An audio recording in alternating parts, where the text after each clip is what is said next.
ตบโอเธอเพลวขมิ้นฉบับอาญาปีอาญาโทมูลฐาน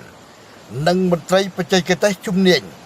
ตึกโหบกบัตรเฉลี่ยเฉาะโยกชีวิตมนุษย์โปรไซค์ไม่จ่าจำนวนปรามเนี่ยขนมสระโอจบ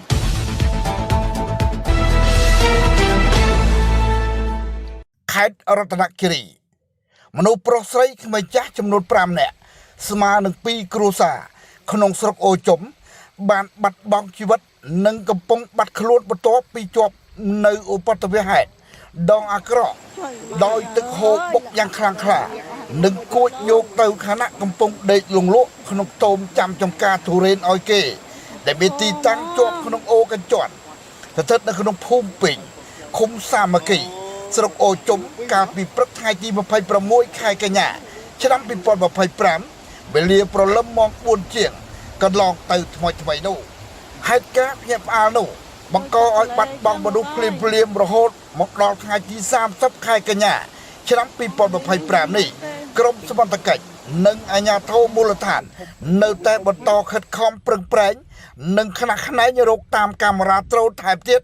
ก่อนในปุ่มต้นประจักษ์เคยสะสมนุกนลายเตมันดังถ่าเต่าเตอตรึมหน้าหรือก็โหทะเลตะดอนตะเลเซซานสกตะแวนุกบัดตะหายใจดังจนรงกรุเตียงปรามรูปนุกรูเมียนตีมวยชมุจุบวัดแพทย์ปลออายุ50 ประมาณน้ำจนเจตปวนเจ็บปะไดสลับเคยสะสมตีปีชมัวปังเดือนแพทย์ใส่อายุ44 น้ำจนเจตปวนเจียประปนบัดขลุ่นตีใบชมัววัดเจียแพทย์ใส่อายุ31 น้ำจนเจตปวนเจียโกนบัดขลุ่นตีบวนชมัวเพะหมกแพทย์ปลออายุ7 น้ำจนเจตปวนเจียโกนเจียเจ้าบัดขลุ่นนังตีปรามชมัวเพะเรดแพทย์ปลออายุ1 น้ำจนเจตปวนเจียโกนเจียเจ้าบัดขลุ่นเนเตียงปรามโรนภูมิปิงคุมสามัคคีสรุปโอจุมขายรัตนกิรีอาริไอมาจักจบกากระสู้โดทอมเทงเตียงสองข้างโอกจอนูตรึกบานเกสกอชมัวลงตังแพทย์ปลออายุเชียง60 น้ำจนเจ็ดขึ้นมาเมตีลมเนื้อภูมิใจจุ่มเนี่ยสกัดลาบัดเสียกรุบันหลงขายรัตนกิรีฉลองตามการจบพินิจสถานการณ์เจษฎาระบบกรมเนื้อซาปอดเบียนคลองสระการปิดใช้ตีมาภัยปรำใบขายกันหยาฉะนั้นปีปอนมาภัยปรำนั่นเลยตีตั้งตามจอมได้บังกออาการล้างในอุปัตวิหารโดยจีการดักสองสายปีมหาชนเนี่ยนี่นั่งเนี่ยประบัดได้สังคมพองได้เชียปีแสโนการบันเจงมาเตะระบบประเจียปรดได้บ้านอาศัยพอลนั่นเลยดำน้ำกะเซกาบเซนตามดองโอกันจอนระยะการเชียงมาภัยชนำกลอมหายคือพวกกัดปุ่มดาวจุประเทศตึกทมแบบนุกนูเต้พวกกัดถ่าการในนี้บังกอล้างโดยการบะตมนบเทเรซาทมคางลือเกบังอ๊อกได้มีชมัวลงตั้งมาจากจมกากระสู้รบโรยตานู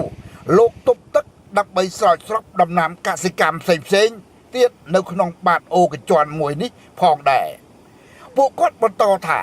ปัญหานี้บังกอพอลปะโป๊ดำน้ำดำดกพวกกัดอย่างทนโถเนเลือเตะได้เชียงปรามเฮตาได้พวกกัดบาดเกิดคอมดำโดจำนายทนเทียนโทรบสับมืดด้วยแหละจิจารชนะกระโลหมกนี่ดำน้ำเตียงนุบันพอลพลายกาคลักตาเฮยโดยดำน้ำสำคัญเตียงนุรูเมียนดำน้ำตุเรนนึ่งดำน้ำโด่งจีดำสรุปดูเรียบดอกไดประมาณเชียงปรามรอยดำแอนอนึ่งสัมภาระประโดยเชี่ยกุมโนเชื้อเครื่องเตะเชียงใบแมดกุบมาสันบ่มตึกจำนวนใบเครื่องมาสันกัดสมาจำนวนปรามเครื่องถนำเปิดดำน้ำทุเรนจำนวนปีหลังได้เมียนตึกประ$1,000สระจันจำไตรจำนวนใบประวัย10 แมตรกุบบุญจงขนมมวยสระเมียนไตรประมาณ500 กบาลร่วมเมียนไตรปลาไตรกรัน1 ไตรอันใดจีดักดำน้ำมวยตอน1 ม้อน100 กบาลตรึงอันใดตัวตามตึกนุกออกมีดสารโสมสนับการเลือกหลังเจียบต่อบ របស់ក្រុមគ្រួសារលោកស្រីខឹមបូរ៉ាកោដុតដូចតទៅខ្ញុំដាំដលងខ្ញុំអត់ទាន់បានដាំអីទាំងអស់ខ្ញុំធ្វើដលងខ្ញុំធ្វើម្ដាយធ្វើអីចឹងណាអូនដល់ពេលមកខ្ញុំបានដើមទុនហ្នឹងខ្ញុំដាំកស៊ូចាអញ្ចឹងខ្ញុំដាំកស៊ូនោះបាន9ហាត់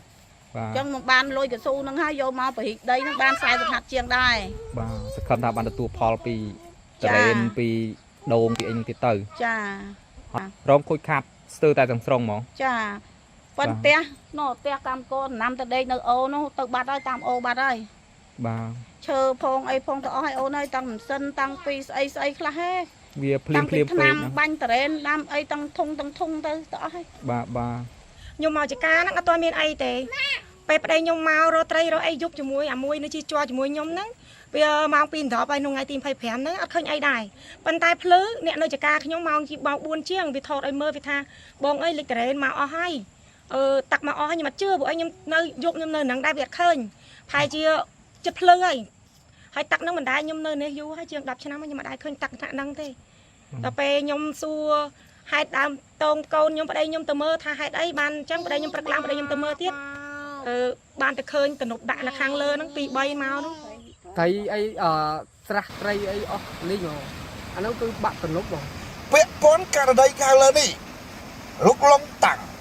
កាលពីថ្ងៃទី29ខែឆ្នាំដដែលនេះក៏បានអះអាងដោយមិនប្រកាសប្រជាដែរថាចាក់ដីទប់ធ្វើផ្លូវដើរឆ្លងកាត់ម្ដងថាទំនប់របស់លោកមាន3ទីតាំងឯណោះក្នុងអូនោះអ្នកសារព័ត៌មានទៅមិនដល់ហើយក៏មើលពុំឃើញទេក្នុងការទប់ដីអូធ្វើផ្លូវនីមួយលោកបានដាក់លូដែលមានមុខកាត់50ទៅ60សង់ទីម៉ែត្រនិងបំពង់ដែកត្រឹមត្រូវលោកនៅបានបញ្ជាក់ទៀតថាការសាងសង់ផ្លូវឆ្លងកាត់អូនោះតាំងពីឆ្នាំ2011មកម្ល៉េះហើយប្រជាពលរដ្ឋរស់នៅភូមិរាជក៏សាទរក្នុងការសាងសង់ផ្លូវរបស់លោកថែមទៀតក្នុងនោះរួមទាំងអាជ្ញាធរឃុំឯកភាពលោកដឹងឮផងដែរសូមស្ដាប់បទសម្ភាសន៍លោកឡុងតាំងដូចតទៅអានោះមិនមែនទំនប់ផងអានេះជាផ្លូវយើងឆ្លងតាំងឆ្នាំ2011 2នោះ3ដើរក្រមវាកាលហ្នឹងវាលើកបងលើកបិទគ្រាន់ឆ្លងយើងទៅឆ្លងទៅដាំខាងទៀតណាអត់ទេបានផ្លូវហ្នឹងហើយបានខាងភូមិរាជភូមិអីនេះគេឆ្លងមកភូមិប្រាក់មួយហ្នឹងតាមនឹងរហូតហ្នឹងអានោះភូមិរាជវាបានយ៉ាងដូចខ្ញុំប្រាប់ខ្ញុំនិយាយតាមត្រង់ខ្ញុំអត់មានធ្វើទៅលុបឈប់យកទឹកទេទាំង3នោះអត់មានទេបាទគឺប្រាប់ហើយអត់មានយកយ៉ាងវៀតណាមអីផងហ្នឹងមែនទេវាទឹកឆ្នាំហ្នឹងចម្លែកវានិយាយចំទៅវាច្រោះវាហូរទៅលើមកច្រោះរូងយកមកអត់ទេវាបានណាកាលហ្នឹងឆ្លងមកសងខាងឆ្លងកអីចាយតម្លាក់យកហ្នឹងវាអត់ជំរឿអាហ្នឹងអត់ជំរឿឆ្លងទៅធ្វើខាងនោះបានទេខ្ញុំអត់ដែលមានចិត្តយកទឹកហ្នឹងផងហើយអ្នកភូមិឡើងអ្នកជនជាតិភូមិអូមភូមិអីហ្នឹងទៅរកត្រីរកអីតែហ្នឹងមានតែទឹកហ្នឹងមិនដែលទឹកផងខ្ញុំអត់មានការអីទេធ្វើម៉េចអានេះវាគួរស្នាក់ใจដល់ហ្នឹងខ្ញុំបានជួយទៅខាងសាលាដែរខាងស្រុកហើយវារៀបចំបុតនេះទៅហើយដំណាំរបស់ខ្ញុំច្រើនដែរហ្នឹងដំណាំខ្លាញទាំងអស់ហ្នឹងចិត្តមើលដល់យើងទឹកអូដោយឡែកពាក់ព័ន្ធការលើកឡើងរបស់លោកឡុងតាំងខាងលើអតីតមេឃុំឯកភាពលោករ៉ាក់ភឿងទើបចូលនិវត្តន៍ក្នុងឆ្នាំ2022ហើយបានឲ្យ WCV ដឹង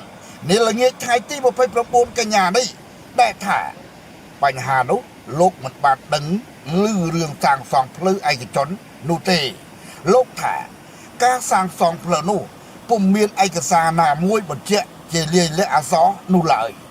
សូមស្ដាប់លោករ៉ាក់ភឿងដូចតទៅកាលនោះខ្ញុំអត់ដឹងទេណាខ្ញុំប្រាប់ត្រង់ខ្ញុំមិនដឹងព្រោះអាហ្នឹងមកជាការងាររដ្ឋការងាររួមទេអានេះការងារឯកជនខ្ញុំមិនដឹងទេប៉ុន្តែគាត់នៅលឺធម្មតាគឺថាសារឆងខ្លួននៅក្នុងនៅកណ្ដាលលឺណាបាទអត់មានលក្ខិតឆ្នាំឆ្លើយសុំអាជ្ញាធរនោះទេអត់មានខ្ញុំប្រាប់ត្រង់បាទគាត់នៅលឺពីប្រជាពលរដ្ឋថាខ្លួននៅក្នុងអញ្ចឹងណាលឺនេះក៏លឺចុងក្រោយមិនមែនថាលឺកំពុងធ្វើទេលឺនឹងវា គឺធ្វើរួចរាល់ហើយណាអត់មានឆ្លងកាត់អីអាជ្ញាធរអត់មានលិខិតអត់មានស្នាមអីទាំងអស់ ប្រធានមន្ត្រីសាធារណការនិងដឹកជញ្ជូនខេត្តរតនគិរីលោកសាយសមាននាព្រឹកថ្ងៃទី30ខែកញ្ញាឆ្នាំ2025ហើយបានបញ្ជាក់ឲ្យលោកលីវណ្ណៈដឹងថាលោកទទួលដឹងឮតែផ្លូវខេត្តនិងផ្លូវជាតិប៉ុណ្ណោះដោយឡែកផ្លូវតាមតំបន់ដាច់ស្រយាលលោកឲ្យទំនាក់ទំនងទៅអាជ្ញាធរមូលដ្ឋានបាននោះហើយលោកអ៊ុំវណ្ណាប្រធានមន្ត្រីធនធានទឹកនិងអូតូនិយមខេត្តរតនគិរីនៅព្រឹកថ្ងៃទី30ខែកញ្ញានេះបានឲ្យដឹងដែរថាមុននឹងសាងសង់អ្វីស្ថិតនៅលើដីរបស់រដ្ឋនោះគឺត្រូវឆ្លងកាត់អាជ្ញាធរមូលដ្ឋានឃុំស្រុកជាមុនសិនជាពិសេសពាក់ព័ន្ធការសាងសង់ទំនប់ធារាសាស្ត្រនោះជាដើមសូមស្ដាប់បទសម្ភាសន៍លោកប្រធានមន្ត្រីធនធានទឹកនិងអូតូនិយមដូចតទៅ បាទហ្នឹងហើយអត់ដឹងដែរព្រោះគាត់ធ្វើយូរហើយតាំងពីខ្ញុំនៅមន្ត្រីឡើយនោះណាតាំងពីនោះហ្នឹងវាអាស្រ័យទៅលើតើក្នុងគោលបំណងគាត់ចង់ធ្វើអីគាត់ចង់ធ្វើទំនប់ឬក៏ចង់ធ្វើផ្លូវវាពាក់ព័ន្ធទៅថាបានផ្លូវសាធារណការអញ្ចឹងណាបើគាត់ចង់ធ្វើទំនប់ទឹកទំនប់អីហ្នឹងវាត្រូវសហការជាមួយអង្គភាពពាក់ព័ន្ធបច្ចេកទេសដោយខាងជំនាញខាងធនធានទឹកអីចឹងទៅបើប៉ុន្តែជំហានដំបូងគឺគាត់ត្រូវតំពីអាជ្ញាធរមូលដ្ឋានតាំងធ្វើផ្លូវធ្វើអីក៏ដោយធ្វើស្អីក៏ដោយវាត្រូវស្នើសុំទៅអាជ្ញាធរមូលដ្ឋានភូមិឃុំស្រុកហ្នឹងណា អភិបាលស្រុកអូជប់លោកគៀងតូឡានៅព្រឹកថ្ងៃទី30ខែកញ្ញាឆ្នាំ2025នេះមិនអាចសុំការបំភ្លឺបានឡើយដោយសារទូរស័ព្ទខលចូលជាច្រើនដងពុំមានអ្នកលើកតែទោះជាយ៉ាងណាប្រជាពលរដ្ឋជាច្រើនគ្រួសាររស់នៅតាមបណ្ដោយអូកញ្ចន់នោះដែលកំពុងប្រឈមនឹងហានិភ័យផ្សេងៗនិងរងការគំរាមកំហែងចំនួនទឹកហូរហៀពីសំណាក់អ្នកមានលុយចេះកែច្នៃធ្វើផ្លូវដាក់លូកាយដីកប់លំខ្វះបទដ្ឋានបច្ចេកទេសបង្កហានិភ័យនិងបង្កភ័យខ្លាចដល់ប្រជាពលរដ្ឋពួកគាត់បានសំណូមពរ